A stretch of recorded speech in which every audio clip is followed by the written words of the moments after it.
Tratado de las almas del purgatorio, según las enseñanzas de Santa Catalina de Génova, San Juan de la Cruz y el Catecismo de la Iglesia Católica. Primer capítulo. Introducción. ¿Pensamos en el purgatorio? Mucho menos de lo que convendría a nuestros hermanos que están en él y que debieran recibir de nosotros más frecuentes y mayores ayudas, y mucho menos de lo que nos convendría a nosotros mismos, pues guardaríamos nuestra fidelidad al Señor con mucho más cuidado si fuéramos constantes y conscientes de aquello que en este mundo no hemos llegado a purificar de nuestros pecados con la ayuda de la gracia, porque habrá de ser purificado en nosotros solamente por Dios en la otra vida mediante las penas del purgatorio. Pero se cree en el purgatorio. Cualquiera que va a pasar una temporada en un país suele interesarse en leer previamente informaciones sobre el mismo. ¿Cómo es posible, pues, que tantos cristianos muestren tan poco interés por conocer la misteriosa realidad del purgatorio, estado por el que probablemente pasarán muchos antes de gozar plenamente de Dios en el cielo? ¿Será que apenas creen en él? Pues decir en tema tan grave, ya nos enteraremos cuando estemos en él, no pasa de ser una burla cínica. ¿Y qué sabemos del purgatorio? Sabemos poco, pero ese poco tiene extraordinaria importancia y podemos conocerlo con la certeza de la fe, con la fe de la Iglesia Católica. 3 capítulos. Divido en 3 capítulos la exposición presente. En primer lugar, el Tratado del Purgatorio de Santa Catalina de Génova será para nosotros un estímulo ciertamente poderoso que nos ayudará a penetrar este alto misterio. Contrastaremos después la doctrina del tratado con la enseñanza de San Juan de la Cruz, que coincide con ella, aunque no en todo. Finalmente, el Catecismo de la Iglesia Católica vendrá a precisarnos cuál es exactamente nuestra fe sobre el purgatorio. Vida de Santa Catalina, 1447-1510. De noble familia genovesa de los Fieschi, cuna de 2 papas y de varios cardenales y obispos, nació Giacomo, que fue virrey de Nápoles. De su matrimonio con Francesca di Negro nació en 1447 Catalina. En la familia, compuesta de 3 hermanos más y de su hermana Limbania, le llamaban Caterineta, y con este nombre le recordó la piedad popular de su patria. Muy precoz en su religiosidad, especialmente en su devoción a la pasión de Cristo, a los 13 años manifiesta Catalina su voluntad de ser religiosa en el monasterio de Santa María de las Gracias de Génova, que ya había acogido a Limbania, pero por su poca edad no la reciben. Pocos años después, los Fieschi, que eran güelfos, obligan a Catalina a casarse con el noble gibelino Giuliano Adorno. A sus 16 años inicia así su vida conyugal con un hombre libertino y dilapidador. Los 5 primeros años son para ella muy dolorosos, pero cuando tiene 21 de edad, por la insistencia de la familia o quizá por ganarse al marido, va entrando en la frivolidad de aquella vida licenciosa. Ella misma dice de sí: para consolarse de su dura vida, se sumergió en los placeres del mundo hasta el punto en que poco tiempo se vio tan abrumada de pecados e ingratitudes que se veía sin remedio, sin esperanza de poder salir nunca de su estado. Y a tanto llegó que no solamente se gozaba en el pecado, sino que de él se vanagloriaba. Todo su gusto y amor, todo su afecto y gozo no estaban sino en las cosas terrenas, y las cosas espirituales le resultaban sumamente amargas, pues tenía cambiado el gusto del cielo a la tierra. El 20 de marzo de 1473, cuando Catalina llevaba ya 10 años de casada y tenía 26 de edad, la gracia de Dios cambia por completo su corazón, liberándola de todas las cadenas invisibles que la esclavizaban del mundo. En este día visita a su hermana Limbania en el monasterio y le hace confidencia de sus penas e inquietudes. Aquella le invita a confesarse con el capellán de la comunidad y Catalina, de mala gana, obedece la sugerencia. Apenas arrodillada para confesar sus pecados, un rayo de amor divino atraviesa su corazón, mostrándole el horror de sus pecados. Tal es la conmoción sufrida que, sin terminar la confesión, ha de ser llevada a casa. Oh amor, no más pecados, repite entre lágrimas.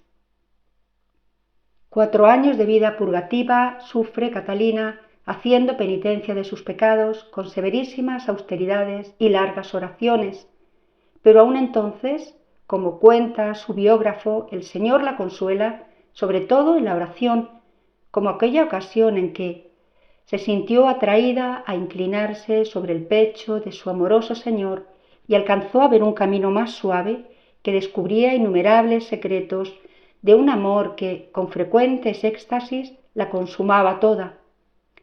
Después fue atraída al costado del crucificado y allí le fue mostrado el Sagrado Corazón de Jesús, que parecía todo él de fuego. Y finalmente fue acercada a la dulcísima y suave boca de su Señor, y allí le fue dado un beso que la sumergió entera en aquella dulce divinidad donde, perdida de sí misma, interior y exteriormente, decía: ya no vivo yo, es Cristo quien vive en mí. Entre los años 1477 a 1499, de 35 a 52 de su edad, Catalina avanza rápidamente en la vía iluminativa. La comunión eucarística diaria, entonces poco frecuente, es su fuerza y su alegría. Durante 23 años guarda ayuno absoluto, con excepción de un poco de agua con sal durante el tiempo de Adviento y Cuaresma, manteniendo siempre, sin embargo, una notable vitalidad. Pasa horas enteras en oración extática, y el fuego interior de su amor por el Señor, según muchos testigos, emana en forma admirable de su cuerpo. Parece vivir Catalina en medio de un incendio. Ya de estos años proceden sus experiencias tan profundas del estado de las almas en el purgatorio. Este inflamado amor a Dios es el que impulsa a Catalina a trabajar heroicamente al servicio de los pobres y sobre todo de los enfermos. Y otros muchos se encienden en la llama de este amor, como el notario Ettore Vernaccia, fundador en Génova de la Compañía del Divino Amor, Tomasina Fieschi o Cataneo Marabotto, que será su confesor. Su mismo marido, Giuliano Adorno, aceptando vivir con ella castamente, se hace terciario franciscano y ayuda a Catalina en el cuidado de los enfermos hasta su muerte. Catalina, en el hospital de Pamatone, se entrega al servicio de los enfermos en los modos más humildes y abnegados, venciendo con su dulzura la rebeldía o la amargura de los más desgraciados. De este hospital es directora durante algunos años. A partir de 1499, en plena vía unitiva, se multiplican en Catalina los fenómenos místicos, así como los dolores insoportables de una enfermedad que parece de origen sobrenatural. Muere consumada en el amor de Dios el 15 de septiembre de 1510 a los 63 años de edad, y su cuerpo permanece hasta hoy incorrupto. Es canonizada por Clemente XII en 1737 y en 1944 Pío XII la constituye patrona secundaria de los hospitales de Italia. Obras. Al parecer, Santa Catalina no escribió de su mano ninguna de las obras que se le atribuyen, sino que éstas son recopilaciones hechas por amigos y discípulos suyos.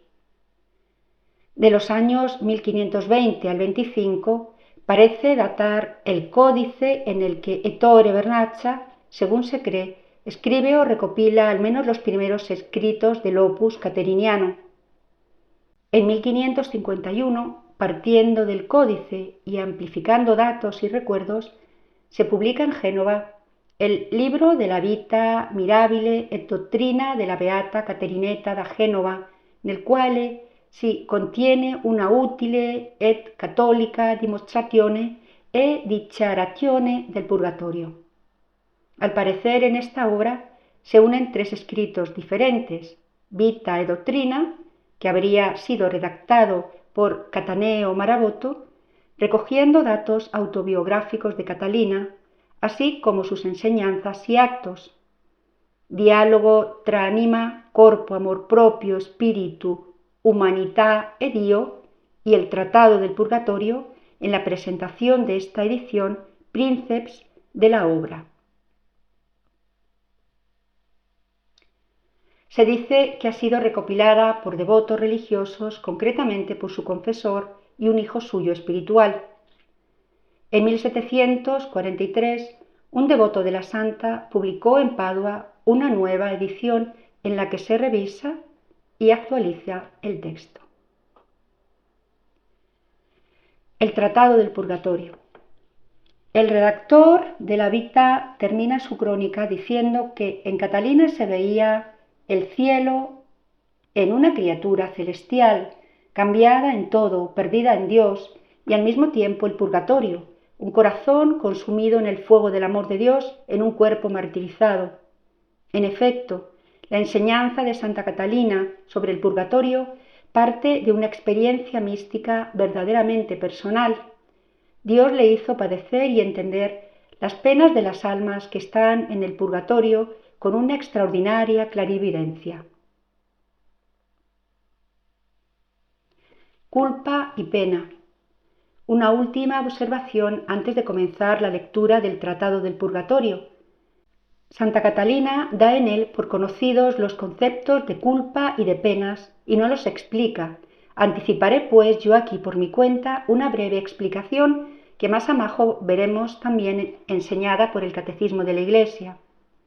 En todo pecado hay una culpa que hace caer sobre el pecador dos penas: una pena ontológica, es decir, una consecuencia dejada por el pecado como huella negativa en el alma y el cuerpo del pecador, y una pena jurídica, por la que por justicia se hace acreedor a un castigo.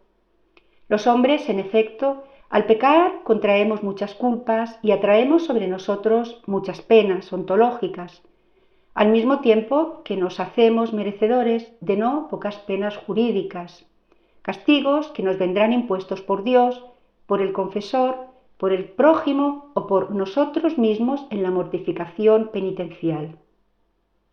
El bautismo quita del hombre toda culpa y toda pena jurídica, pero no elimina la pena ontológica. Por ejemplo, un borracho lujurioso bautizado sigue con su dolencia hepática y venérea. La penitencia, sea en la ascesis o en el sacramento, borra del cristiano toda culpa, pero no necesariamente toda pena, ontológica o jurídica. Por eso el ministro impone al penitente una pena, un castigo jurídico, procurando que éste tenga también sentido medicinal, es decir, que venga a sanar la pena ontológica, las malas huellas dejadas en la persona por los pecados cometidos. Pues bien, según esto, el alma que está en el purgatorio ha sido ya liberada de sus culpas, pero como de ellas no hizo en la tierra una penitencia suficiente, debe padecer ahora la pena del purgatorio, que elimine en su ser toda herrumbre o mancha de pecado, disponiéndole así para la perfecta y beatífica unión con Dios. Imaginemos un enamorado que, aunque desea de todo corazón unirse con su amada, viéndose a sí mismo lleno de miserias en el alma y en el cuerpo, en forma alguna quiere realizar su unión conyugal en tanto no recupere una salud perfecta que le haga digno de ella. La misma fuerza del amor le lleva, pues, sin vacilar, a someterse en una clínica a tratamientos severos y dolorosos, psíquicos y somáticos, con tal de librarse cuanto antes de todas las miserias personales que hacen la unión indigna e imposible. Pues bien, después de la muerte, el alma enamorada de Dios, que todavía ve en sí muchas miserias no purificadas, siente la necesidad del purgatorio. y a él se somete agradecida a la misericordia divina para disponerse cuanto antes a la perfecta unión con el Señor. Tratado del Purgatorio. Como Santa Catalina, por comparación con el fuego divino que sentía en su corazón y que purificaba su alma, veía interiormente y comprendía cómo están las almas en el purgatorio para purificarse antes de poder ser presentadas ante Dios en la vida celestial. Experiencia del purgatorio en la tierra. Esta alma santa, viviendo todavía en la carne, se encontraba puesta en el purgatorio del fuego del divino amor que la quemaba entera y la purificaba de cuanto en ella había para purificar, a fin de que, pasando de esta vida, pudiese ser presentada ante la presencia de su dulce Dios amor, y comprendía en su alma, por medio de este fuego amoroso, cómo estaban las almas de los fieles en el lugar del purgatorio para purgar toda herrumbre y mancha de pecado que en esta vida no hubiesen purgado. Y así como ella, puesta en el purgatorio amoroso del fuego divino, estaba unida a este divino amor y contenta de todo aquello que en ella operaba, así entendía acerca de las almas que están en el purgatorio.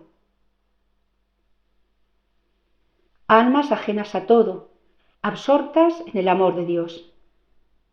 Y decía, las almas que están en el purgatorio, según me parece entender, no pueden tener otra elección que estar en aquel lugar, y esto es por la ordenación de Dios que ha hecho esto justamente. Ella, reflexionando sobre sí mismas, no pueden decir, yo, cometiendo tales y tales pecados, he merecido estar aquí, ni pueden decir, no quisiera yo haberlos cometido, pues ahora estaría en el paraíso. Y tampoco pueden decirse, aquellas salen del purgatorio antes que yo, o bien yo saldré antes que aquel. Y es que no pueden tener memoria alguna, en bien o en mal, ni de sí ni de otros, sino que, por el contrario, tienen un contento tan grande de estar cumpliendo la ordenación de Dios y de que Él obre en ellas todo lo que quiera y como quiera, que no pueden pensar nada de sus cosas. Lo único que ven es la operación de la bondad divina, que tiene tanta misericordia del hombre para conducirlo hacia sí, y nada reparan en sí mismas, ni de penas ni de bienes. Si en ello pudieran fijarse, no estarían viviendo en la pura caridad. Por lo demás, tampoco pueden ver a sus compañeras que allí penan por sus propios pecados. Están lejos de ocuparse en esos pensamientos. Eso sería una imperfección activa, que no puede darse en aquel lugar, donde los pecados actuales ya no son posibles. La causa del purgatorio que sufren la conocieron de una sola vez al partir de esta vida, y después ya no piensan más en ella, pues otra cosa sería un apego de propiedad desordenada. Estas almas, viviendo en la caridad y no pudiendo desviarse de ella con defectos actuales, por eso ya no pueden querer ni desear otra cosa que el puro querer de la caridad. Estando en aquel fuego purgatorio, están en la ordenación divina, que es la pura caridad, y ya no pueden desviarse de ella en nada, pues ya no pueden actualmente ni pecar ni merecer. Contentas de adelantar en la purificación. No creo que sea posible encontrar un contento comparable al de un alma del purgatorio, como no sea el que tienen los santos en el paraíso. Y este contentamiento crece cada día por el influjo de Dios en esas almas, es decir, aumentando más y más a medida que van consumiendo los impedimentos que se oponen a este influjo. La herrumbre del pecado es impedimento y el fuego lo va consumiendo. Así es como el alma se va abriendo cada vez más al divino influjo.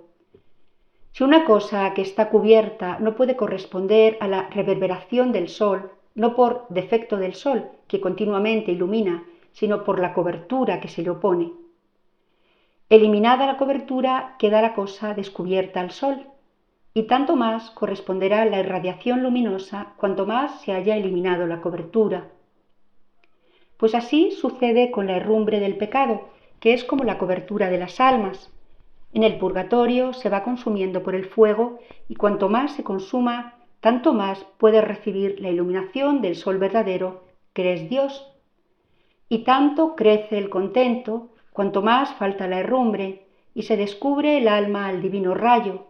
Lo uno crece y lo otro disminuye hasta que se termine el tiempo. Y no es que vaya disminuyendo la pena, lo que disminuye es el tiempo de estar sufriéndola.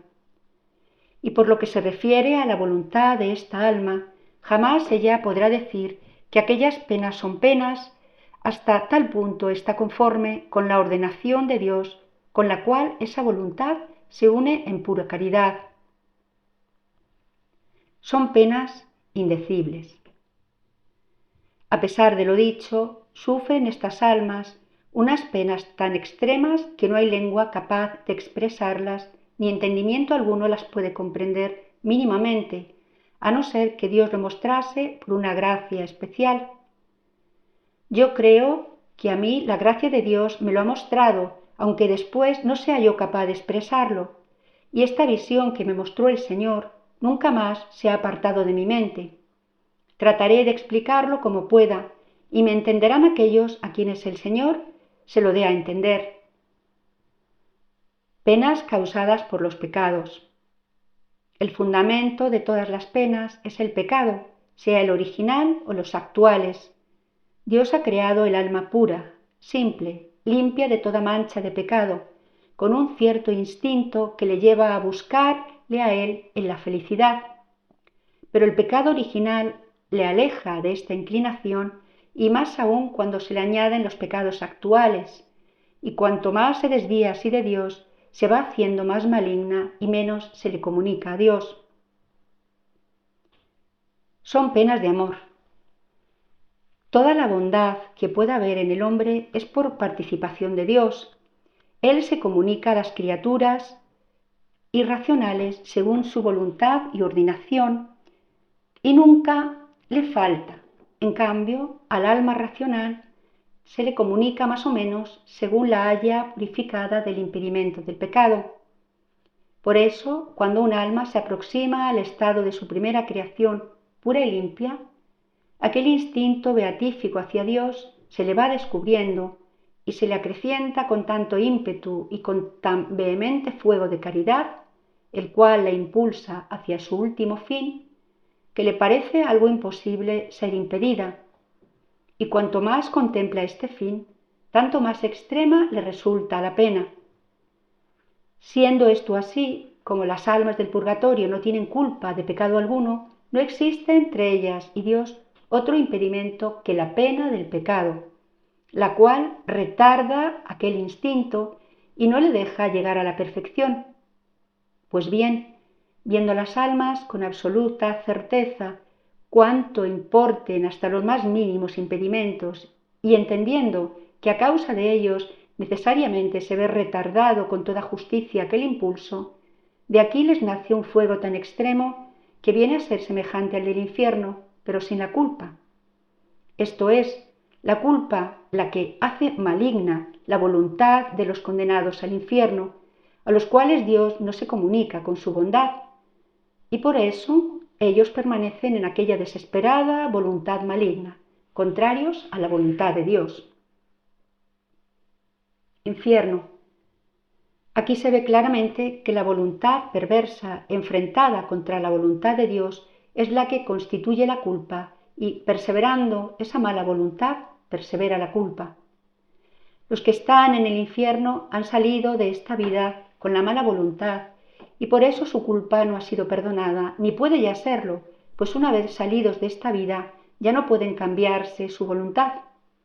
En efecto, al salir de esta vida, el alma queda fija en el bien o en el mal, según se encuentra después su libre voluntad.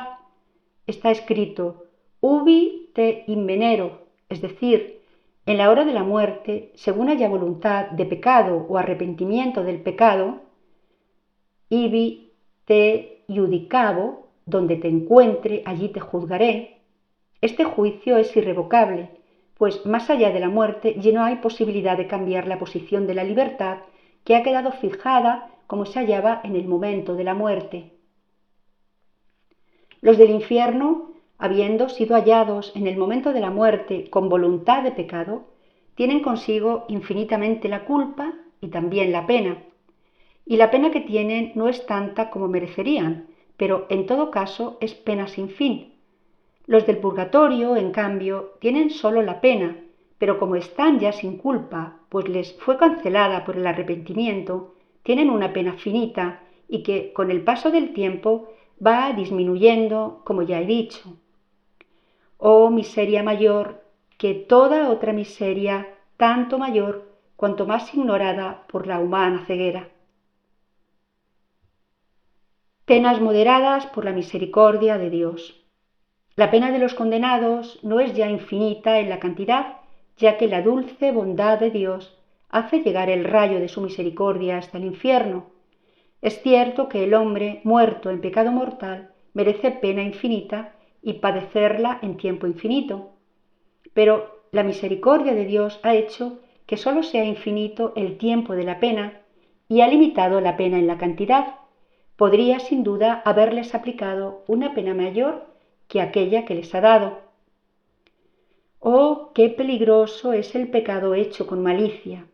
El hombre difícilmente se arrepiente de él, y no arrepintiéndose de él, permanece en la culpa. Persevera el hombre en la culpa en tanto persiste en la voluntad del pecado cometido o de cometerlo. Conformidad en el purgatorio con la voluntad de Dios. En cambio, las almas del purgatorio tienen su voluntad totalmente conforme con la voluntad de Dios. Por eso Dios a esa voluntad conforme corresponde con su bondad y ellas permanecen contentas en cuanto a la voluntad, ya que es purificada del pecado original y actual. Y en cuanto a la culpa, aquellas almas permanecen tan puras como cuando Dios las creó, ya que han salido de esta vida arrepentidas de todos los pecados cometidos y con voluntad de nunca más cometerlos. Con este arrepentimiento Dios perdona inmediatamente la culpa, y así no les queda sino la herrumbre y la deformidad del pecado, las cuales se purifican después en el fuego con la pena. Y así, purificadas de toda culpa y unidas a Dios por la voluntad, estas almas ven a Dios claramente, según el grado en que Él se les manifiesta, y ven también cuánto importa gozar de Dios, y entienden que las almas han sido creadas para este fin. Esta conformidad atrae el alma hacia Dios por instinto natural con la fuerza, que no pueden expresarse razones ni figuras o ejemplos que sean suficientes para decirlo, tal como la mente siente en efecto y comprende por sentimiento interior. No obstante, yo intentaré con un ejemplo expresar algo de lo que mi mente entiende. El ejemplo del pan único. Imaginemos que en todo el mundo no hubiera sino un solo pan. Supongamos que con él hubiese de quitarse el hambre a todos los hombres y que éstos solamente con verlo quedaran saciados. Pues bien, habiendo el hombre por naturaleza, cuando está sano, instinto de comer, si no comiese y no pudiese enfermar ni morir, tendría cada vez más hambre, pues el instinto de comer nunca se le quita. Y si el hombre supiera entonces que sólo aquel pan puede saciarle, al no tenerlo, no podría quitársele el hambre. Y esto es el infierno que sienten los que tienen hambre, ya que cuanto más se acercan a este pan sin poder verlo, tanto más se les enciende el deseo natural, pues éste, por instinto, se dirige a este pan en el que consiste todo su contentamiento. Y si estuviese cierto de no ver más ese pan, en eso consistiría el infierno, que tienen todas las almas condenadas, privadas de toda esperanza, de nunca jamás ver ese pan, que es el verdadero Dios Salvador. Las almas del purgatorio, en cambio, padecen esa hambre porque no ven el pan que podría saciarles, pero tienen la esperanza de verlo y de saciarse de él completamente, y así padecen tanta pena cuanto de ese pan no pueden saciarse. El alma que se va al infierno. Otra cosa que veo claramente es que así como el espíritu limpio y puro no encuentra otro lugar sino Dios para su reposo, pues para ello ha sido creado, del mismo modo el alma en pecado no tiene para sí otro lugar que el infierno, que Dios le ha asignado como su lugar propio. Por eso, en el instante en que el espíritu se separa de Dios, el alma va a su lugar correspondiente, sin otra guía que la que tiene la naturaleza del pecado. Y esto sucede cuando el alma sale del cuerpo en pecado mortal. Y si el alma en aquel momento no encontrara aquella ordenación que procede de la justicia de Dios, sufriría un infierno mayor de lo que el infierno es, por hallarse fuera de aquella ordenación que participa de la misericordia divina, que no da al alma tanta pena como merece. Y por eso, no hallando lugar más conveniente ni de menores males para ella, se arrojaría allí dentro como a su lugar propio. El alma que se va al purgatorio. Así sucede por lo que se refiere al purgatorio.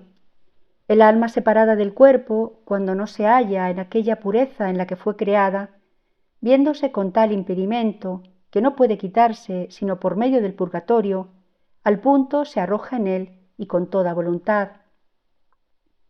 Y si no encontrase tal ordenación capaz de quitarle este impedimento, en aquel instante se le formaría un infierno peor de lo que es el purgatorio, viendo ella que no podía unirse por aquel impedimento a Dios, a su fin. Este fin le importa tanto que en comparación de él el purgatorio le parece nada, aunque ya se ha dicho que se parece al infierno. El alma que se va al cielo. Y todavía he de decir que, según veo, el paraíso no tiene por parte de Dios ninguna puerta, sino que allí entra quien allí quiere entrar, porque Dios es todo misericordia y se vuelve a nosotros con los brazos abiertos para recibirnos en su gloria. Y veo también perfectamente que aquella divina esencia es de tal pureza y claridad, mucho más de lo que el hombre pueda imaginar, que el alma que en sí tuviera una imperfección que fuera como una mota de polvo, se arrojaría al punto en 1000 infiernos antes de encontrarse ante la presencia divina con aquella mancha mínima. Y entendiendo que el purgatorio está precisamente dispuesto para quitar esta mancha, allí se arroja, como ya he dicho, pareciéndole hallar una gran misericordia capaz de quitarle este impedimento. Importancia del purgatorio. La importancia que tiene el purgatorio es algo que ni lengua humana puede expresar ni la mente comprender. Yo veo en él tanta pena como en el infierno, y veo, sin embargo, que el alma que se sintiese con tal mancha lo recibiría como una misericordia, como ya he dicho, no teniéndolo en nada, en cierto sentido, en comparación de aquella mancha que le impide unirse a su amor. Me parece ver que la pena de las almas del purgatorio consiste más en que ven en sí algo que desagrada a Dios y que lo han hecho voluntariamente, contra tanta bondad que Él tiene, que en cualesquiera otras penas que allí puedan encontrarse. Y digo esto porque, estando ellas en gracia, ven la verdadera importancia del impedimento que no les deja acercarse a Dios. Conocimientos inexpresables. Y así me ratifico en esto que he podido comprender incluso en esta vida, la cual me parece de tanta pobreza que toda visión de aquí abajo, toda palabra, todo sentimiento, toda imaginación, toda justicia, toda verdad, me parece más mentira que verdad. Y de cuanto he logrado decir, me quedo yo más confusa que satisfecha, pero si no me expreso en términos mejores es porque no los encuentro. Todo lo que aquí se ha dicho, en comparación de lo que capta la mente, es nada. Yo veo una conformidad tan grande de Dios con el alma, que cuando Él la ve en aquella pureza en que la creó, le da en cierto modo atractivo un amor fogoso, que es suficiente para aniquilarla, aunque ella sea inmortal. Y esto hace que el alma de tal manera se transforme en Dios suyo, que no parece sino que sea Dios. Él continuamente la va atrayendo y encendiendo en su fuego, y no le deja ya nunca hasta que le haya conducido a aquel su primigenio ser, es decir, a aquella pureza perfecta en la que fue creada. El tormento de un amor retardado. Cuando el alma, por visión interior, se ve así atraída por Dios con tanto fuego de amor que redunda en su mente, se siente toda derretir en el calor de aquel amor fogoso de su dulce Dios, y ve que Dios, solamente por puro amor, nunca deja de atraerla y llevarla a su total perfección. Cuando el alma ve esto, mostrándoselo Dios con su luz, cuando encuentra en sí misma aquel impedimento que no le deja seguir aquella atracción, aquella mirada unitiva que Dios le ha dirigido para atraerla, y cuando con aquella luz que le hace ver lo que importa, se ve retardada para poder seguir la fuerza atractiva de aquella mirada unitiva, se genera en ella la pena que sufren los que están en el purgatorio. Y no es que hagan consideración de su pena, aunque en realidad sea grandísima, sino que estiman sobre todo la oposición que en sí encuentran contra la voluntad de Dios, al que ven claramente encendido de un extremado y puro amor hacia ellos. Él les atrae tan fuertemente con aquella su mirada unitiva como si no tuviera otra cosa que hacer sino esto. Por eso el alma que esto ve, si hallase otro purgatorio mayor que el purgatorio, para poder quitarse más pronto aquel impedimento, allí se lanzaría dentro, por el ímpetu de aquel amor que hace conformes a Dios y al alma. Amor divino que purifica y aniquila. Y veo más todavía, veo proceder de aquel amor divino hacia el alma ciertos rayos y fulguraciones ígneas tan penetrantes y tan fuertes que parecieran ser capaces de aniquilar no solo el cuerpo, sino también el alma, si esto fuera posible. Dos operaciones realizan estos tales rayos en el alma. Primero la purifican y segundo la aniquilan. Sucede esto como con el oro, que cuanto más lo funden, de mejor calidad resulta, y tanto podría ser fundido que llegara a verse aniquilado en toda su perfección. Este es el efecto del fuego en las cosas materiales. El alma, en cambio, no puede ser aniquilada en Dios, pero sí en ella misma, y cuanto más sea purificada, tanto más viene a ser aniquilada en sí misma, mientras que permanece en Dios como alma purificada. El oro, cuando es purificado hasta los 24 quilates, ya después no se consuma más, por mucho fuego que le apliquen, pues no puede consumarse sino la imperfección de ese oro. Así es, pues, como obra en el alma el fuego divino. Dios le aplica tanto fuego, que consuma en ella toda imperfección y la conduce a la perfección de 24 quilates, cada uno en su grado de perfección. Y cuando el alma está purificada, permanece toda en Dios, sin nada propio en sí misma, ya que la purificación del alma consiste precisamente en la privación de nosotros en nosotros.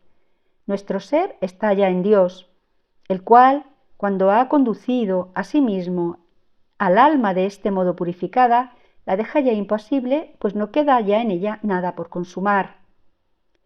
Y si entonces fuese esta alma purificada mantenida al fuego, no le sería ya penoso, sino que sólo vendría a ser para ella fuego de divino amor, que le daría vida eterna sin contrariedad alguna, como las almas bienaventuradas, pero ya en esta vida, si eso fuera posible, estando en el cuerpo.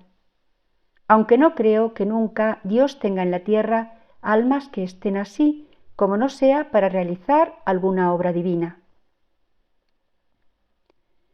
Purificación pasiva última, obra de Dios. El alma ha sido creada con toda la perfección de que ella era capaz, viviendo según la ordenación de Dios, sin contaminarse de mancha alguna de pecado. Pero una vez que ella se ha contaminado por el pecado original y después por los pecados actuales, pierde sus dones y la gracia, queda muerta y no puede ser resucitada sino por Dios. Ya resucitada por el bautismo, queda en ella la mala inclinación que la inclina y conduce si ella no se resiste al pecado actual y vuelve así a morir. Dios vuelve a resucitarla con otra gracia especial, pero ella queda tan manchada y convertida hacia sí misma que para volver a su primer estado, a aquel en el que Dios la creó, serán precisas todas estas operaciones divinas, sin las que el alma nunca podría volver a la perfección del estado primero en el que Dios la creó. Y cuando esta alma se halla en trance de recuperar su primer estado, es tal la inflamación de su deseo para transformarse en Dios que este es su purgatorio. Y no es que ella vea el purgatorio como purgatorio, sino que aquella inclinación encendida e impedida es lo que resulta para ella purgatorio. Este último estado del amor es el que hace esta obra sin el hombre, porque se encuentran en el alma tantas imperfecciones ocultas que si el hombre las viese, se hundiría en la desesperación. Pero este último estado del amor las va consumando todas, y Dios le muestra esta su operación divina, la cual es la que causa en ella aquel fuego de amor que le va consumando todas aquellas imperfecciones que deben ser eliminadas. Imperfección congénita de todo lo humano. Aquello que el hombre juzga como perfección ante Dios es deficiencia. En efecto, todas aquellas cosas que el hombre realiza según como él las ve, las siente, las entiende y las quiere, incluso aquellas que tienen apariencia de perfección, todas ellas están manchadas. Para que estas obras sean completamente perfectas, es necesario que dichas operaciones sean realizadas en nosotros sin nosotros, y que la operación divina sea en Dios sin el hombre. Y estas tales operaciones son aquellas que Dios, Él solo, hace en esta última operación del amor puro y limpio, y son estas obras para el alma tan penetrantes e inflamadas que el cuerpo que está con ella parece que está enrabiado, como si tuviese puesto un gran fuego que no le dejase nunca estar tranquilo hasta la muerte. A la vez gran gozo y gran dolor. Verdad es que el amor de Dios, que redunda en el alma, según entiendo, le da un gozo tan grande que no se puede expresar, pero este contentamiento, al menos a las almas que están en el purgatorio, no les quita su parte de pena. Y es aquel amor que está como retardado el que causa esa pena, una pena que es tanto más cruel cuanto es más perfecto el amor de que Dios la hace capaz. Así pues gozan las almas del purgatorio de un contento grandísimo y sufren al mismo tiempo una grandísima pena, y una cosa no impide la otra. Hasta el último céntimo. Si las almas del purgatorio pudieran purificarse por la sola contrición, en un instante pagaría la totalidad de su deuda. En efecto, el ímpetu de su contrición es grande, por la clara luz que les hace ver la importancia de aquel impedimento, pero éste ha de ser pagado íntegramente, y Dios no lo condona ni en una parte, pues así viene exigido por su justicia. Olvidadas de sí, abandonadas en Dios. Por parte del alma, ésta no tiene ya elección propia y ya no alcanza a ver sino lo que Dios quiere, y no quiere tampoco ver más, sino lo que así está establecido. Y esas almas, si los que están en el mundo ofrecen alguna limosna para que disminuya el tiempo de su prueba, no están en condiciones de volverse hacia ellas con afecto, sino que dejan en todo hacer a Dios, el cual responde como quiere. Si ellas pudieran volverse, esto sería un apego desordenado que les quitaría del querer divino lo que para ellas sería un infierno. Están, pues, las almas del purgatorio completamente abandonadas a todo lo que Dios les dé, sea de gozo o de pena, y ya nunca más pueden volverse hacia sí mismas. Tan profundamente están las almas transformadas en la voluntad de Dios, y lo que ésta disponga, eso es lo que les contenta. toda la pena que sea precisa. Y si fuera presentada ante Dios un alma que aún tuviera una hora por purgar, se le infligiría con ello un gran daño, todavía más cruel que el purgatorio, pues no podría soportar aquella suprema justicia y suma bondad, y además sería algo inconveniente por parte de Dios. Esta pena intolerable afligiría al alma cuando viese que la satisfacción suya ofrecida a Dios no era plena, aunque sólo le faltaría un abrir y cerrar de ojos de purgación. En efecto, antes que estar en la presencia de Dios no del todo purificada, preferiría arrojarse al instante en 1000 infiernos si pudiera tomar esa decisión. Miseria de la ceguera humana ante estas verdades. Ahora que veo claramente estas cosas en la luz divina, me vienen ganas de gritar con un grito tan fuerte que pudiera espantar a todos los hombres del mundo, diciéndoles: «Oh miserables, ¿por qué os dejáis cegar así por las cosas de este mundo, que para una necesidad tan importante como en la que os habéis de encontrar no tomáis previsión alguna? Estáis todos amparados bajo la esperanza de la misericordia de Dios, que ya dije es tan grande, pero ¿no veis que tanta bondad de Dios va a seros juicio por haber actuado contra su voluntad? Su bondad debería obligaros a hacer todo lo que Él quiere, pero no debe daros la esperanza de cometer el mal impunemente. La justicia de Dios no puede fallar, y es preciso que sea satisfecha de un modo u otro plenamente. No te confíes, pues, diciendo: yo me confesaré y conseguiré después la indulgencia plenaria, y al momento me veré purificado de todos mis pecados. Piensa que esta confesión y contrición, que es precisa para recibir la indulgencia plenaria, es cosa tan difícil de conseguir que, si lo supieras, tú temblarías con gran temor y estarías más cierto de no tenerla que de poderla conseguir. Paz y gozo en la purificación. Yo veo que las almas del purgatorio entienden estar sujetas a dos operaciones.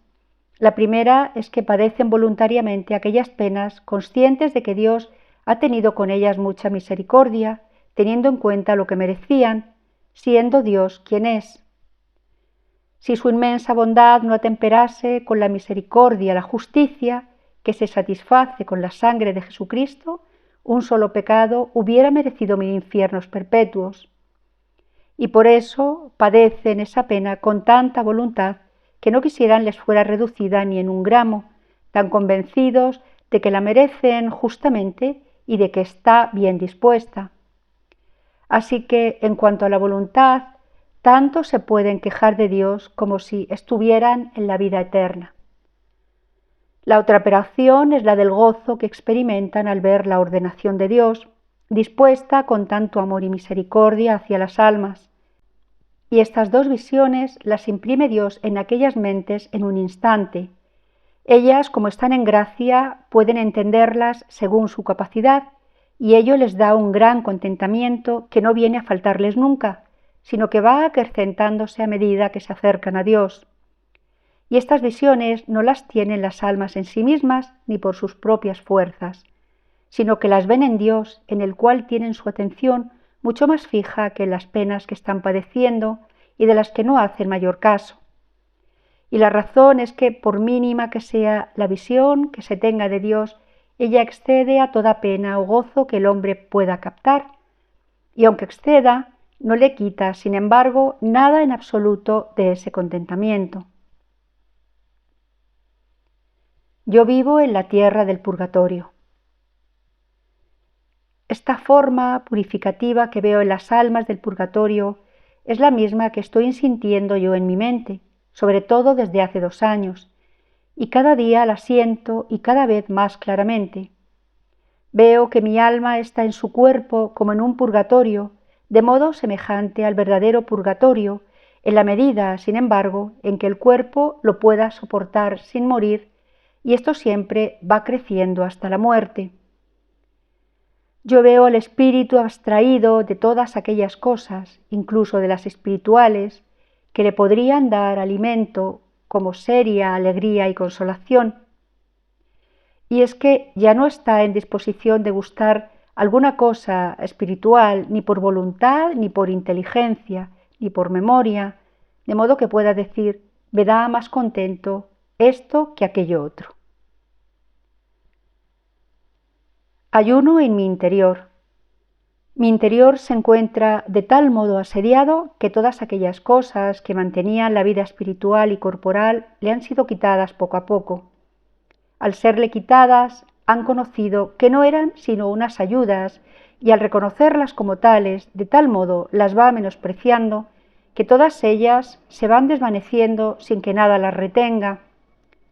Y es que el espíritu tiene ya en sí el instinto de quitar todo lo que pueda impedir su perfección y está dispuesto a obrar con tal crueldad que se dejaría poner en el infierno con tal de conseguir su intento.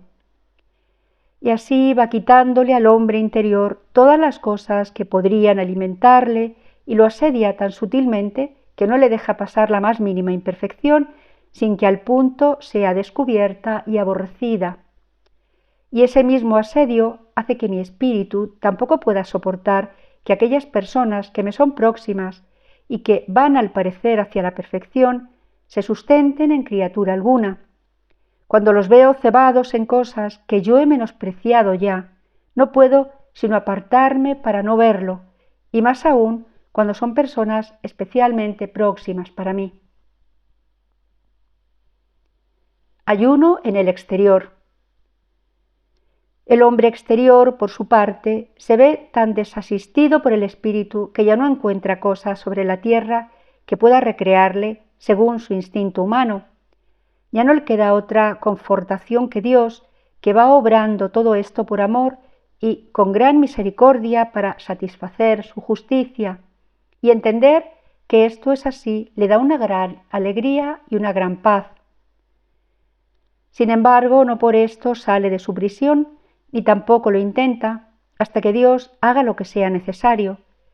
Su alegría está en que Dios esté satisfecho, y nada le sería más penoso que salir fuera de la ordenación de Dios, tan justa a la vez y tan misericordiosa.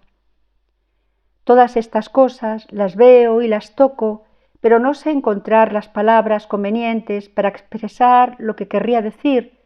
Lo que yo he dicho lo siento obrar dentro de mí espiritualmente. Mundo cárcel, cuerpo cadena.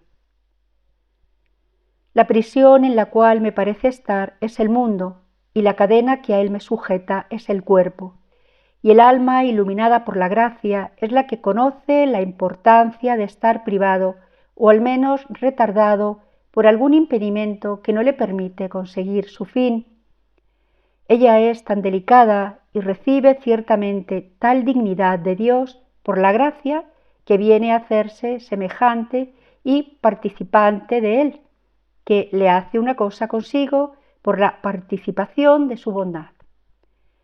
Y así como es posible que venga Dios a sufrir alguna pena, así le sucede a aquellas almas que se aproximan a Él, y tanto más cuanto más se le aproximan, pues más participan de sus propiedades.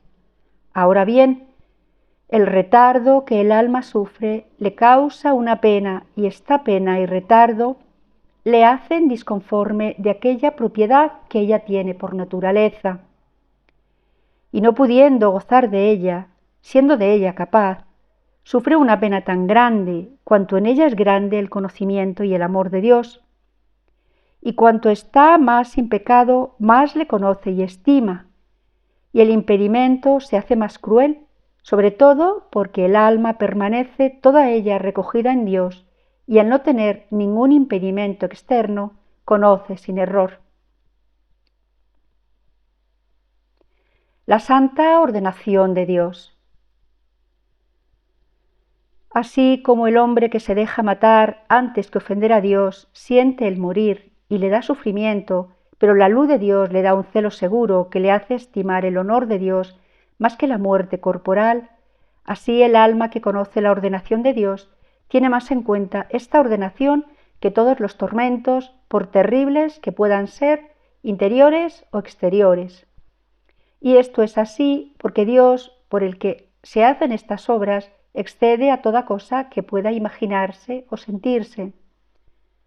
Todas estas cosas que he ido exponiendo, el alma no las ve, ni de ellas habla, ni conoce de ellas con propiedad o daño, sino que las conoce en un instante y no las ve en sí misma, porque aquella atención que Dios le da de sí mismo, por pequeña que sea, de tal modo absorbe el alma que excede a todas las cosas de las que ya no hace caso. En fin, Dios hace perder aquello que es el hombre y en el purgatorio lo purifica.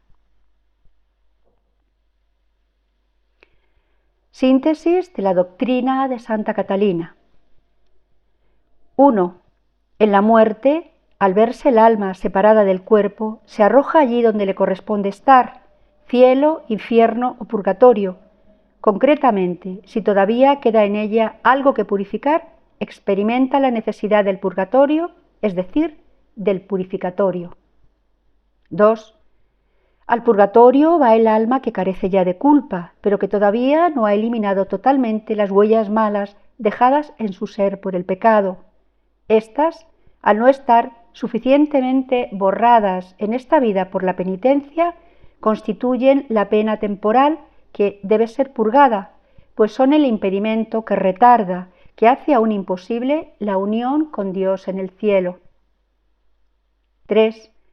Aunque con relativa frecuencia alude Catalina a la necesidad de que se cumpla la justicia divina, el purgatorio, en su descripción, se manifiesta más como una exigencia ontológica del propio ser del alma que como una pena jurídica merecida a causa de los pecados. 4. El alma pierde toda atención de sí misma o de sus compañeras de purificación, absorta en el amor de Dios y, ajena a todo valor de tiempo o espacio, vive abandonada a las operaciones divinas que la van purificando. Más abajo precisaremos este punto con ayuda del Catecismo. 5. El fuego del amor de Dios es lo que precisamente va consumiendo en el alma toda herrumbre o mancha de pecado. El sufrimiento del purgatorio es, pues, ante todo, la pena de daño, mucho más que la pena de sentido, es decir, mucho más que cualesquiera otras penas que allí puedan encontrarse.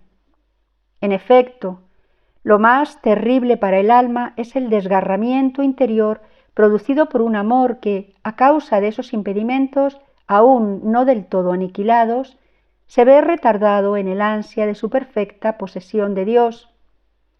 Y cuanta más purificación, más intenso el amor y más cruel el dolor.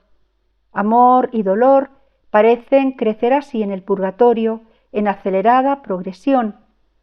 El purgatorio es, pues, un crescendo de amor y dolor que conduce al cielo, a la felicidad perfecta. 6.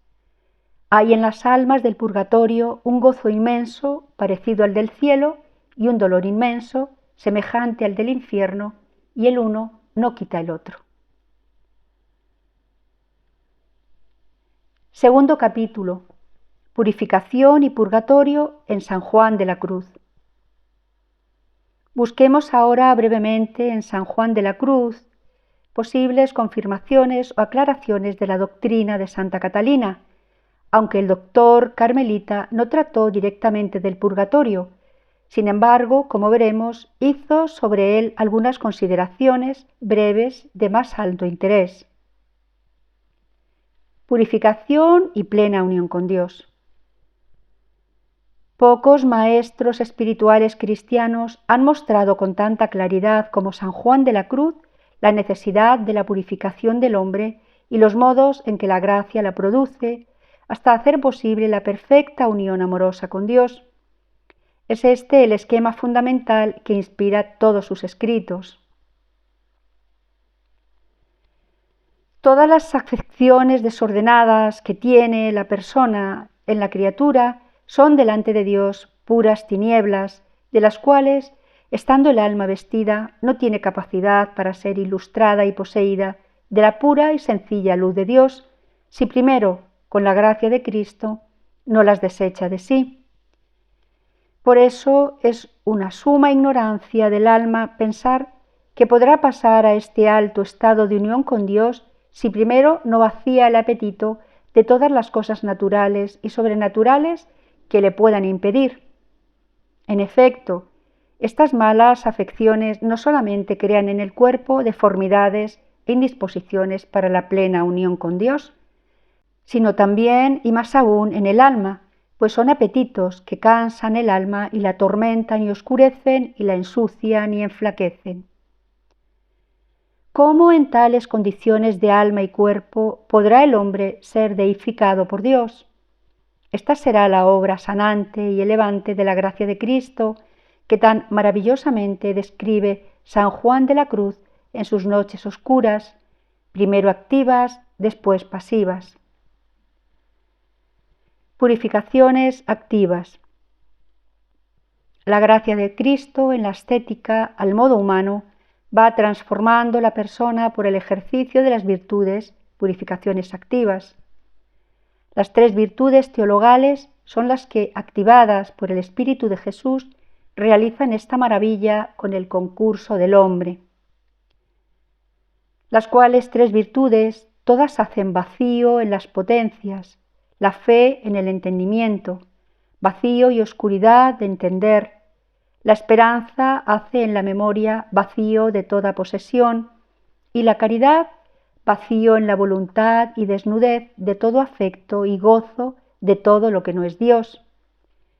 Y no es que las almas con esto queden aleladas, desmemoriadas o volitivamente inertes, en absoluto, porque el Espíritu de Dios las hace saber lo que han de saber e ignorar lo que conviene ignorar, y acordarse de lo que se han de acordar, y olvidar lo que es de olvidar, y las hace amar lo que han de amar, y no amar lo que no es en Dios.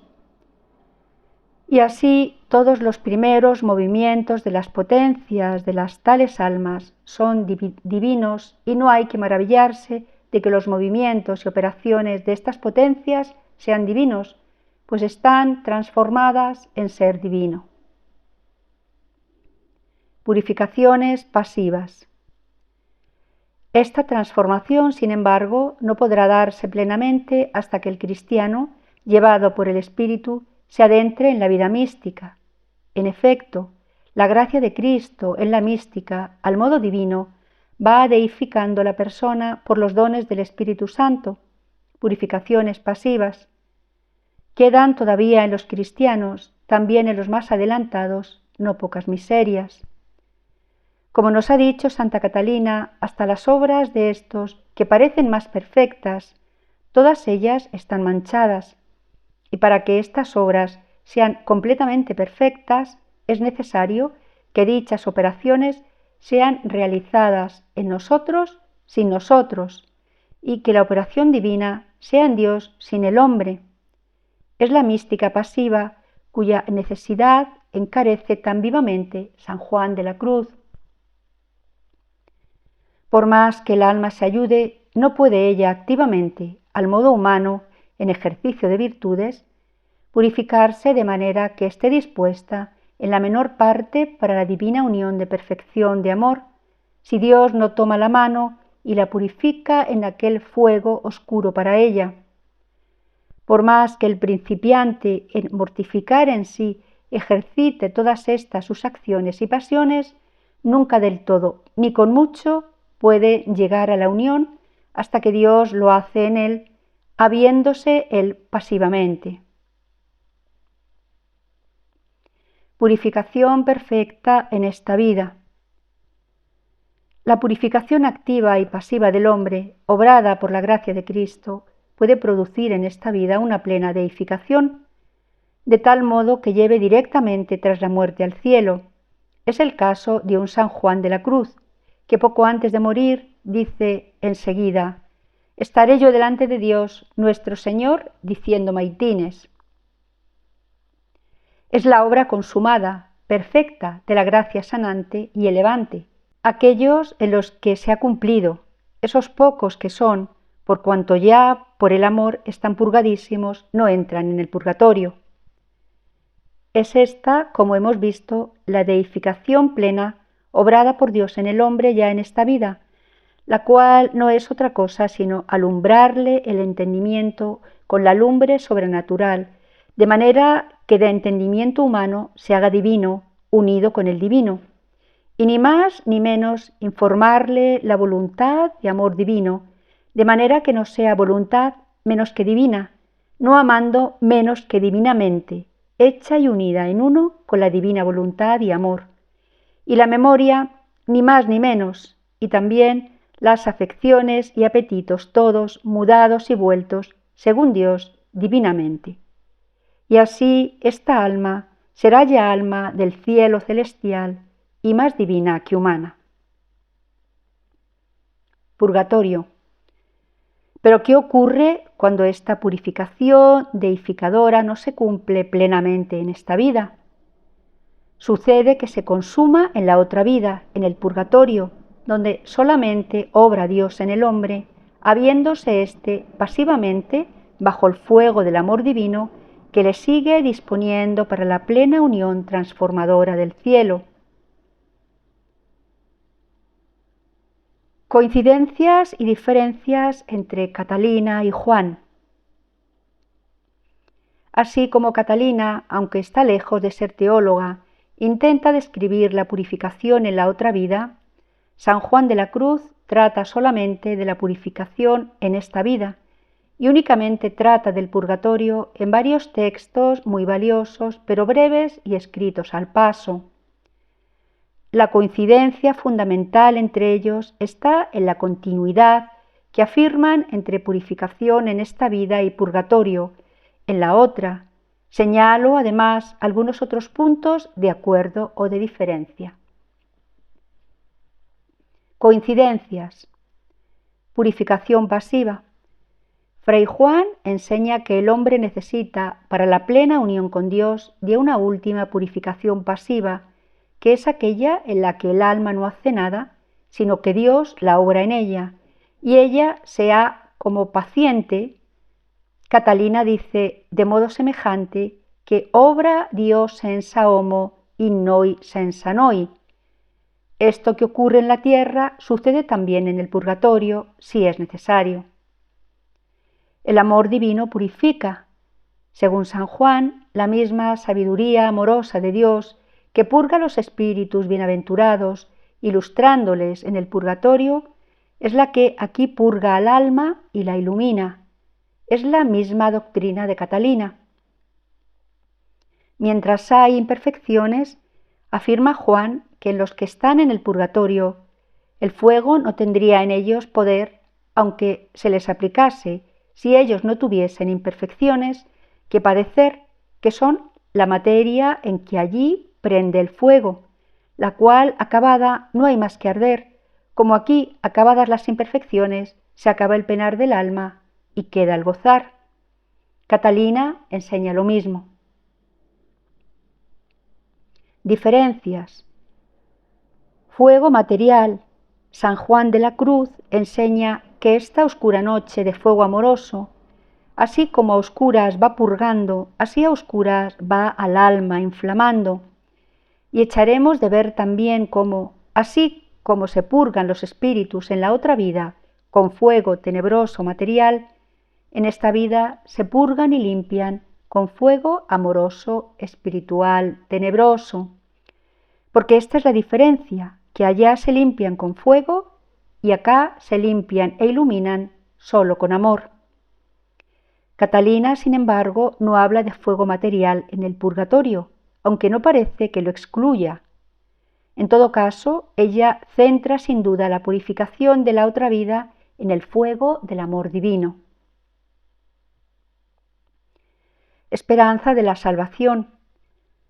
San Juan afirma que aquí abajo, en lo más oscuro de la noche oscura, viene el alma a creer que todos los bienes están acabados para siempre. Esta creencia tan confirmada se causa en el alma de la actual aprehensión del espíritu, que aniquila en él todo lo que a ella es contrario. Es el sentimiento abismal de abandono del Padre que sufre Cristo en la cruz, y entiende que lo mismo sucederá en la purificación pasiva de la otra vida.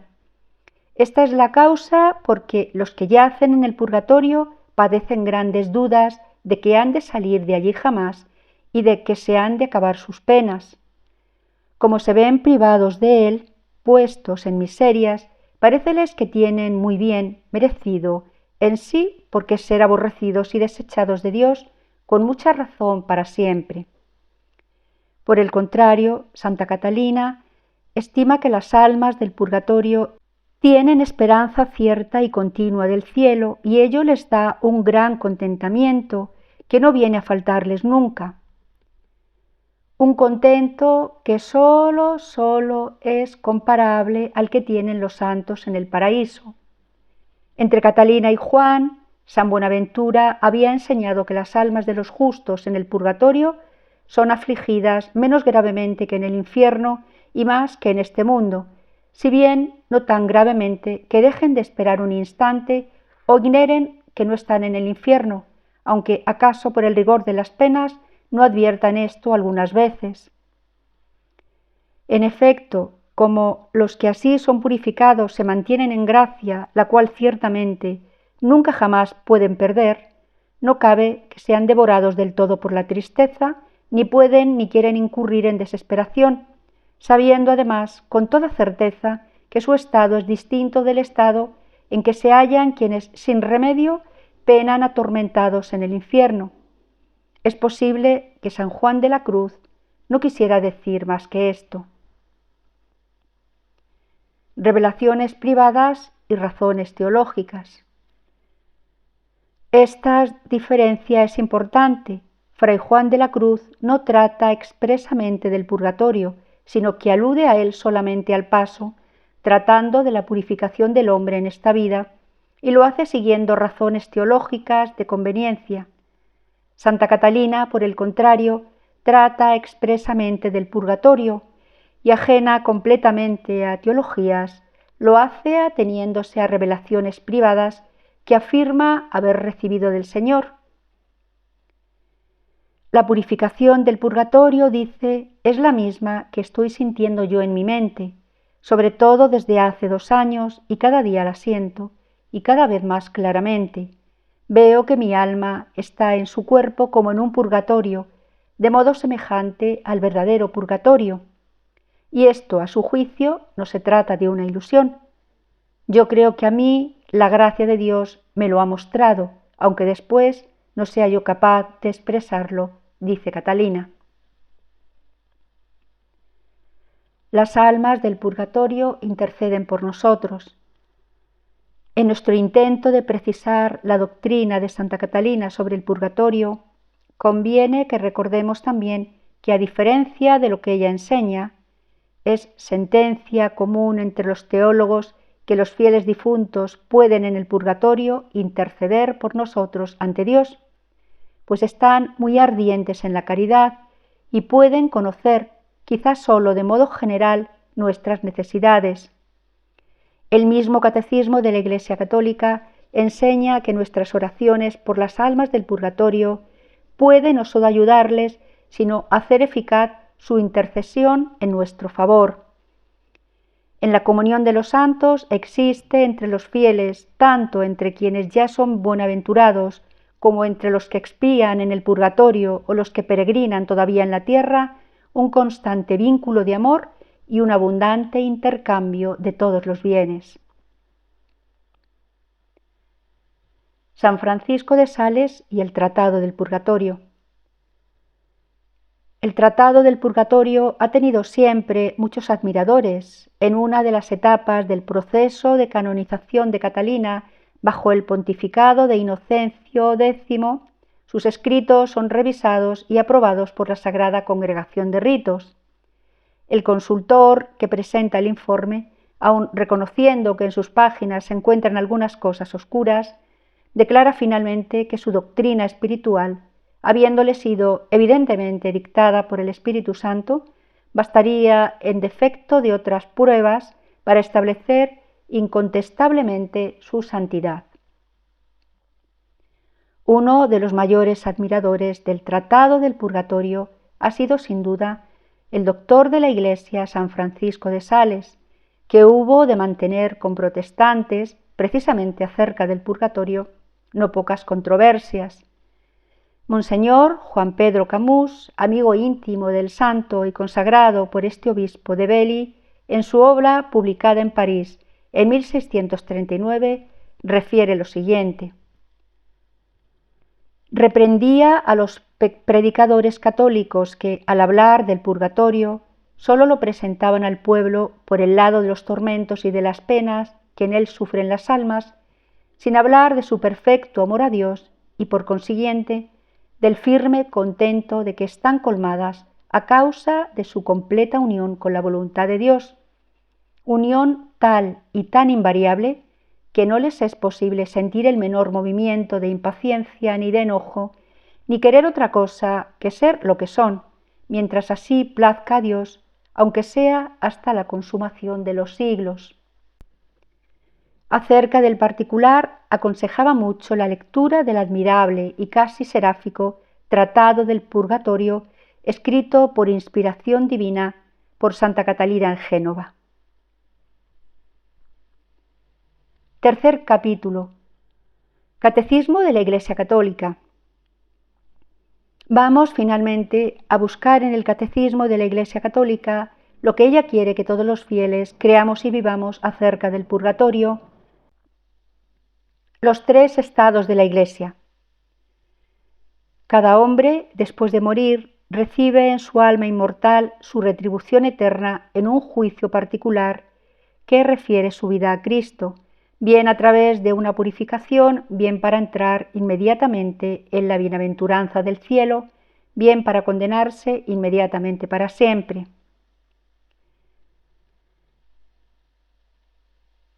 (954) Hasta que el Señor venga en su esplendor con todos sus ángeles y, destruida la muerte, tenga sometido todo, sus discípulos, unos peregrinan en la tierra, otros ya difuntos se purifican, mientras otros están glorificados, contemplando claramente a Dios mismo, uno y trino, tal cual es.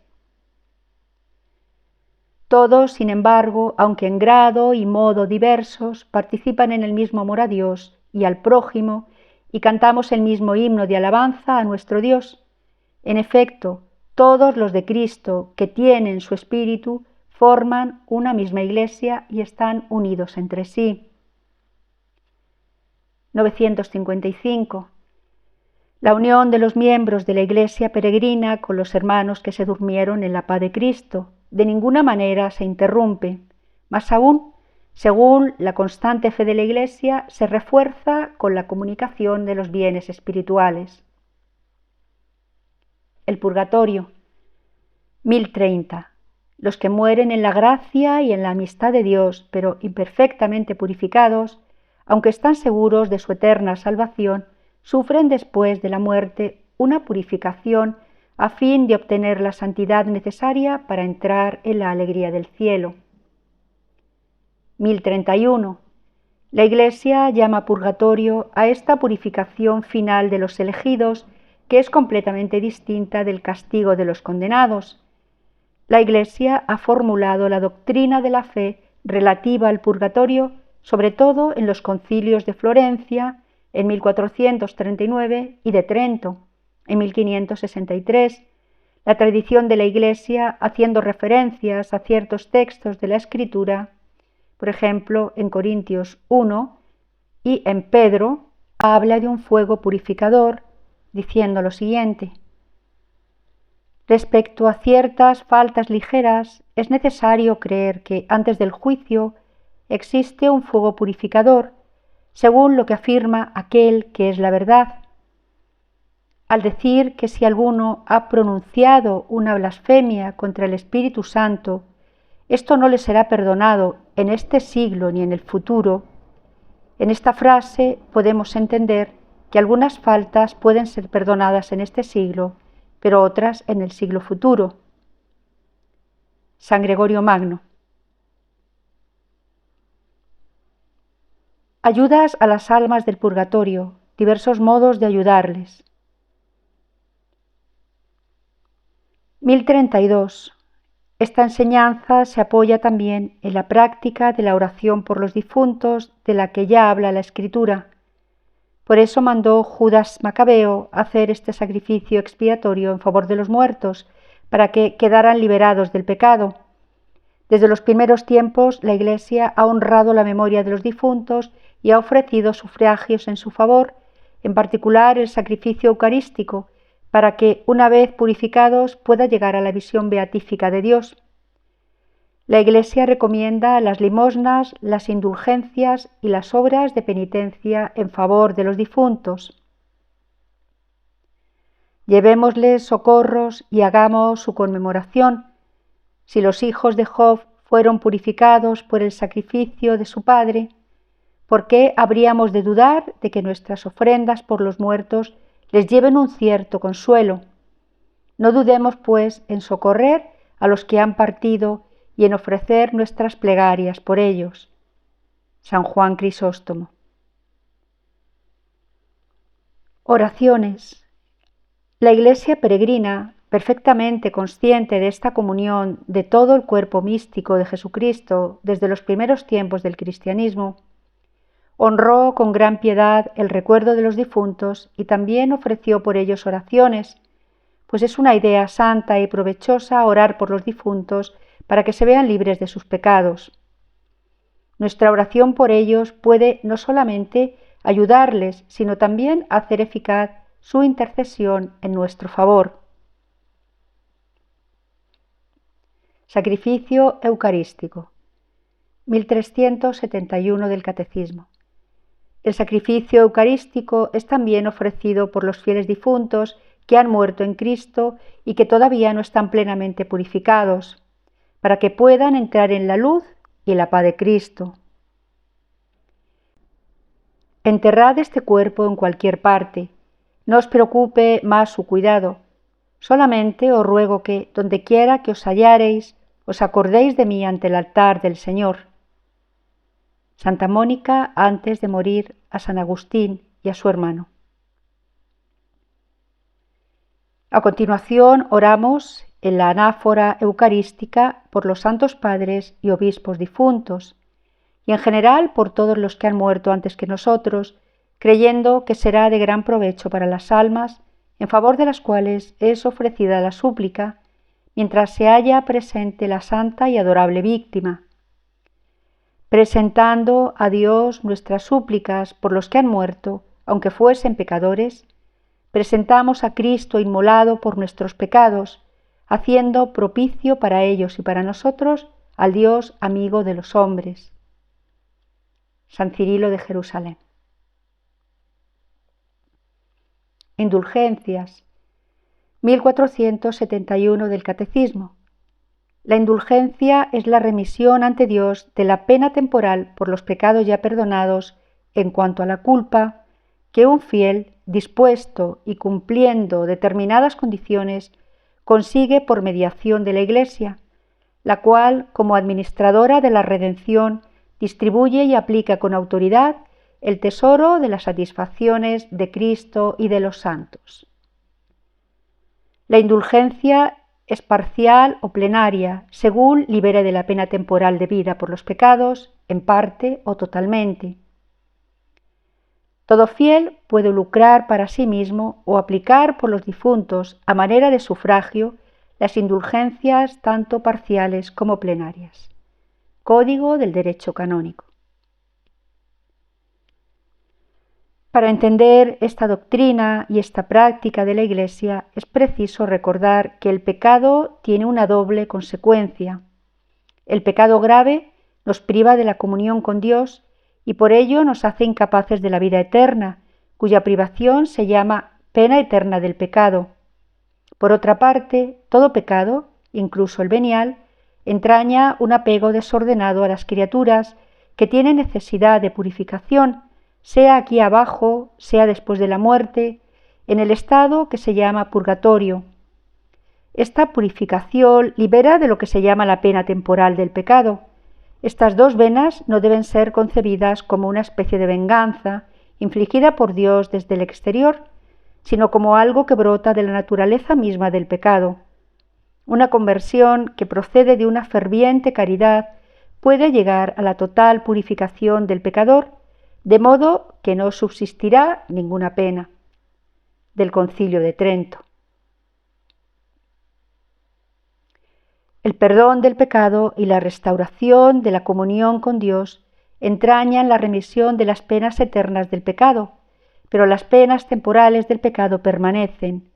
El cristiano, pues, debe esforzarse soportando pacientemente los sufrimientos y las pruebas de toda clase y, llegado el día, enfrentándose serenamente con la muerte, por aceptar como una gracia estas penas temporales del pecado, y debe aplicarse tanto mediante las obras de misericordia y de caridad como mediante la oración y las distintas prácticas de penitencia a despojarse completamente del hombre viejo y revestirse del hombre nuevo.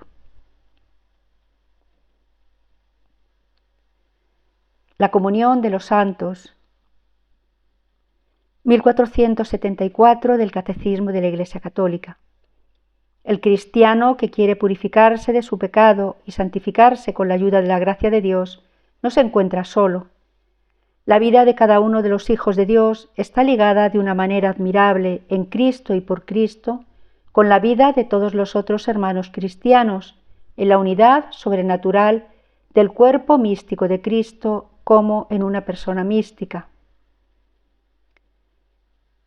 El punto 1475 del Catecismo nos dice lo siguiente: en la comunión de los santos, por consiguiente, existe entre los fieles, tanto entre quienes ya son bienaventurados, como entre los que expían en el purgatorio o los que peregrinan todavía en la tierra, un constante vínculo de amor y un abundante intercambio de todos los bienes. En este intercambio admirable, la santidad de uno aprovecha a los otros más allá del daño que el pecado de uno pudo causar a los demás. Así, el recurso a la comunión de los santos permite al pecador contrito estar antes y más eficazmente purificado de las penas del pecado. 1476 del Catecismo.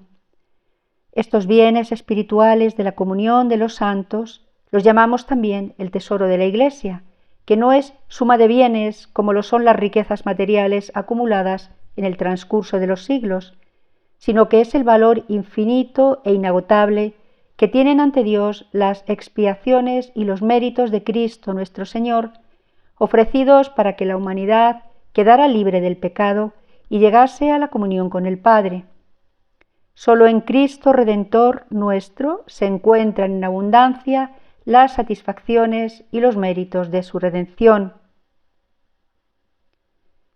Punto 1477 del Catecismo.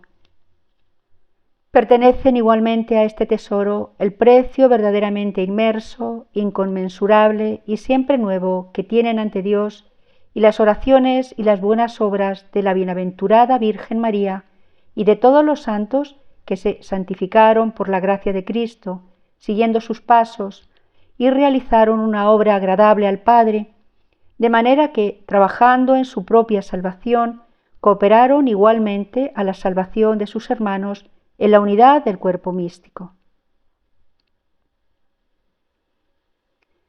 Punto 1478 del Catecismo.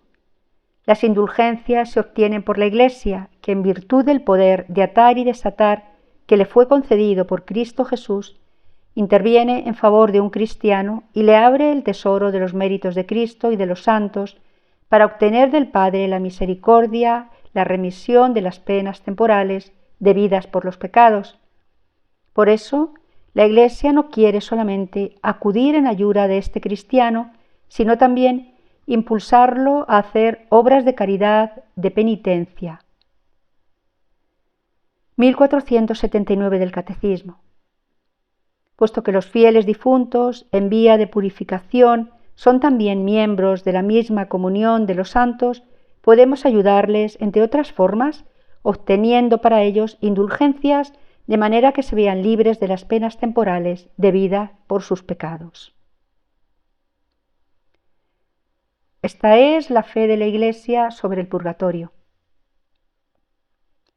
Como es sabido, en los últimos decenios, no pocos teólogos católicos niegan la posibilidad del alma separada del cuerpo, con lo que se ven obligados a tratar del purgatorio en formas que no son conciliables con la fe católica. En este error incurren por varios influjos convergentes: teología protestante, filosofía trascendental y antropología unitaria, que no establece entre alma y cuerpo una distinción conforme con la razón y la fe cristiana. Pues bien, el Catecismo de la Iglesia Católica, principalmente en los números que hemos reproducido, confiesa de nuevo la fe en el purgatorio, donde se purifican las almas de los difuntos. Así pues, la liturgia y la piedad del pueblo cristiano acertaban y aciertan al pedir a Dios que las almas de los fieles difuntos descansen en paz. Importancia de la fe en el purgatorio. Aunque ya ha quedado suficientemente afirmada la importancia fundamental de la fe en el purgatorio, quiero añadir algunas observaciones. El amor de Dios se manifiesta en toda su grandeza cuando pensamos que su empeño en deificarnos, iniciado en la creación de nuestra alma y en el bautismo, si no se realiza suficientemente en esta vida, sigue obrando en la otra, mediante el purgatorio, para transformarnos plenamente en él. Para no pecar, los pecadores hemos de recordar muchas veces el purgatorio. Hemos de guardar extrema fidelidad a la gracia de Dios si no queremos resistirla como malos e imbéciles con pecados que, por leves que sean, producen en nosotros deformidades que hacen imposible la perfecta unión con Dios. Para hacer penitencia hemos de recordar los pecadores que, por mucha que sea la misericordia de Dios y por total que haya sido la remisión de nuestra culpa, habremos de purificarnos largamente en el purgatorio de todas aquellas huellas de nuestros pecados de las que no nos hayamos purificado suficientemente en este mundo por la penitencia. Para vivir la debida caridad hacia los hermanos difuntos es necesario que la fe en el purgatorio esté viva y operante. De otro modo, fácilmente se piensa que, una vez cumplidos con los enfermos graves y agonizantes todos los deberes de la caridad, noches en vela, gastos, medicinas, auxilios morales, etc., y una vez muertos, ya nada se puede hacer por ellos, con lo que no es raro que se les deje caer en el olvido. La fe cristiana, en cambio, nos dice que podemos y debemos hacer muchísimo en favor de nuestros queridos hermanos difuntos, y si no hacemos más por ellos, no es solamente porque nos falta la caridad, sino porque somos hombres de poca fe. Antiguamente el pueblo cristiano tenía más piedad con las almas del purgatorio, porque tenía una fe más firme en él y en la validez de los sufragios ofrecidos por los difuntos. Oraba diariamente por ellos, especialmente por los familiares, el toque de ánimas en las parroquias, y ofrecía por ellos con más frecuencia misas y penitencias personales. Hoy se considera de mal gusto, muy negativo, pensar o hablar de la muerte, y fácilmente dejamos a nuestros hermanos difuntos sin los sufragios que por ellos deberíamos ofrecer a Dios y que por su misericordia son eficacísimos. La Iglesia, sin embargo, no cesa de estimularnos a rogar y ofrecer sacrificios por ellos. Concretamente, cada día lo hace en el memento de la Eucaristía por los difuntos y cada día nos hace pedir por ellos en la última de las preces de vísperas. No dejemos, pues, de hacer ahora por nuestros hermanos difuntos lo que, cuando estemos nosotros en el purgatorio, querremos que nuestros hermanos de la tierra hagan por nosotros. Más aún, tengamos verdadera devoción por los fieles difuntos que ya están confirmados en la gracia. Ellos han llegado ya en Cristo a la certeza de la salvación. Nosotros, en cambio, aún estamos en camino hacia ella. Dales, Señor, el descanso eterno y brille para ellos la luz perpetua. Amén.